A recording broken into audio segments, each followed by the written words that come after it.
লামিয়া তো শুধু একটা নাম না, লামিয়া আমাদের রাষ্ট্র আর সমাজের সামষ্টিক ব্যর্থতার চেহারা। আর সেই পবিত্র চেহারাটাকে আমরা সিলিং ফ্যানে ঝুলতে দেখেছি। এই দেশটা এখন চলছে গণ অভ্যুত্থানের হাত দিয়ে আসা নেতৃত্বের হাতে। সেই দেশে জুলাই আন্দোলনে একটা শহীদের কন্যা পিতার কবর জিয়ারত করে আসার পথে ধর্ষিত হয়েছে। এতটুকুই একটা বড় ধাক্কা দেওয়ার মতো ঘটনা।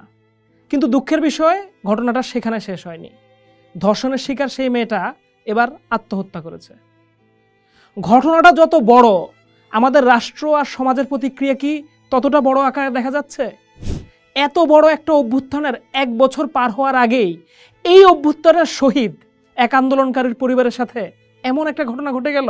17 বছর বয়সী কলেজ ছাত্রী লামিয়া, জুলাই আন্দোলনের শহীদ জসিমউদ্দিনের মেয়ে। এই বছরের 18 মার্চ পটুয়াখালীর পাঙ্গাশিয়ায় বাবার কবর জিয়ারত করে নানা বাড়িতে ফেরার পথে 2 সহপাঠীর হাতে ধর্ষিত হন। ধর্ষকেরা তার ছবি তুলে ভিডিও করে আবার হুমকি দেয়, কাউকে বললে ছড়িয়ে দেব। তবে লামিয়া ভয় পায়নি, নিজেই থানায় গিয়ে মামলা করেছে। 2 জন গ্রেফতারও হয়েছে। তারা আদালতে আবার স্বীকারও করেছে। 6 সপ্তাহ পর 26শে এপ্রিল ঢাকার শেখের টেকের ভাড়া বাসায় দরজা ভেঙে উদ্ধার করা হয় লামিয়ার ঝুলন্ত দেহ। সেই রাতেই সোহরাওয়ার্দী মেডিকেল কলেজ হাসপাতাল লামিয়াকে মৃত ঘোষণা করে। শোনা যায় আসামিদের জামিন হয়েছে এমন একটা উড়ো খবরে ভীত হয়ে এই সিদ্ধান্ত নেয় লামিয়া। যদিও পুলিশ নিশ্চিত করেছে আসামিরা কারাগারেই আছে। একদিন পর জানাজা হলো, বাবার কবরের পাশে দাফন করা হলো লামিয়াকে। আমরা সামাজিক যোগাযোগ মাধ্যমে দেখলাম ছেলের পাশে নাতনির কবর খুঁড়ছেন দাদা।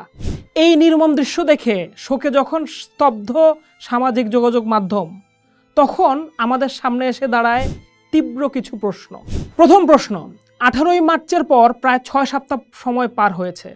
রাষ্ট্র কি এই ভুক্তভোগী তরুণীকে পর্যাপ্ত নিরাপত্তা দেবে এমন কোনো বিশ্বস্ত বার্তা একবারও দিতে পেরেছে? দ্বিতীয় প্রশ্ন, মামলার প্রধান আসামিরা জেলে থাকলেও জামিনে বেরিয়েছে এমন গুজব কিভাবে ছড়ালো? মিস ইনফরমেশন ঠেকানোর জন্য রাষ্ট্র আর গণমাধ্যমের সমন্বয় কতটা শক্ত? তৃতীয় প্রশ্ন, ধর্ষণের পর লামিয়া পৌনঃপুনিক হেনস্থার শিকার হয়েছেন বলে বন্ধুদের কাছে জানিয়েছিলেন। এসব কি দ্বিতীয় দফার সামাজিক ধর্ষণ নয়? গ্রাম থেকে নগর কোথাও কি এর বিরুদ্ধে আমাদের সমাজ ঢাল হয়ে দাঁড়াতে পেরেছে? চতুর্থ প্রশ্ন, যখন ট্রমায় আক্রান্ত কিশোরীটির চিকিৎসা কাউন্সিলিং দরকার, তখনও তাকে বারবার কি হয়েছিল জানতে চাওয়া, এটাকে একটা নৃশংস কৌতূহল না? কে প্রশ্রয় দেয় এসব কৌতূহলকে? আমরা, নাকি খবরের কাগজ আর টিভি চ্যানেলের অপসাংবাদিকতা? পঞ্চম প্রশ্ন, আমাদের মিডিয়া কি যথেষ্ট জেন্ডার সেন্সিটিভ? শিরোনাম, বর্ণনা, ছবির ব্যবহার কি ঠিক ছিল? ষষ্ঠ প্রশ্ন, আদালত দ্রুত বিচার নিশ্চিতে কি কি পদক্ষেপ নিয়েছিল?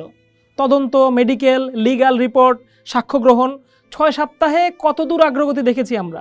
সপ্তম প্রশ্ন, আন্দোলনের শহীদের কন্যা হয়েও যখন অপরাধীর দৃষ্টান্তমূলক শাস্তি নিশ্চিত হতে সময় লেগে যায়, তখন সাধারণ মানুষের কন্যাদের কি হবে? এই ব্যর্থতার দায় কে নেবে? অষ্টম প্রশ্ন, অভ্যন্তরীণ রাজনৈতিক পালাবদলের পরও পুরানো রাষ্ট্রযন্ত্রের মতোই কি ভূমিকা রাখেনি আমাদের পুরাতন এবং নতুন দলগুলো? অভ্যুত্থানের চেতনায় নির্মিত পার্টিও কি এই ইস্যুতে একেবারেই দায়সারা একই ধরনের ক্যাসেট কার্যক্রমই পরিচালনা করছে না? নবম প্রশ্ন, বিভিন্ন দল শোক ও ক্ষোভ জানিয়েছে, মঞ্চে দাঁড়িয়ে কঠোর শাস্তির দাবি জানিয়েছে, কিন্তু আইনি লড়াই চালাতে যে পরিবারকে আর্থিক ও মানসিক সহায়তা দেওয়া প্রয়োজন ছিল, তার নিশ্চয়তা কি দিয়েছিল? আস্থার জায়গা কি হতে পেরেছিল? হতে পারলে এই ঘটনা কিভাবে ঘটল? দশম প্রশ্ন, এই মৃত্যুকে কেবল একটা আত্মহত্যা, নাকি রাষ্ট্রীয় উদাসীনতা, বিদ্রূপ, মনস্তাত্ত্বিক ট্রমা আর বিচারহীনতার সংস্কৃতির একটা যুগপৎ হত্যাকাণ্ড? প্রশ্নগুলো কাঁধে নিয়ে আমরা কোথায় গিয়ে দাঁড়াবো? যে আন্দোলনে সদ্য ফ্যাসিবাদ ভেঙেছে, সেই আন্দোলনের প্রথম বর্ষ পূর্তির আগেই শহীদ পরিবারের একটা দ্বীপ নিভে যাওয়া কি মেনে নেওয়া যায়? যদি ন্যায় বিচার নিশ্চিত হতো, যদি কান ঘুষে থামানো যেত, যদি আমরা পরিবার, সমাজ, রাষ্ট্র সবাই মিলে একটা কিশোরীকে শক্ত করে ধরে রাখতে পারতাম, যদি বলতে পারতাম আমরা তোমার পাশে আছি, তাহলে কি আজকে সে বেঁচে থাকতো না? লামিয়া তো শুধু একটা নাম না, লামিয়া আমাদের রাষ্ট্র আর সমাজের সামষ্টিক ব্যর্থতার চেহারা।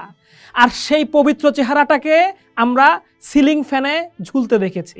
আরেকজন লামিয়ার মৃত্যুর আগে এই প্রশ্নগুলোর উত্তর আমাদের খুঁজতে পারা লাগবে। পোস্ট দেখুন, ভাবুন, করুন। থাকুন পোস্টের সাথে।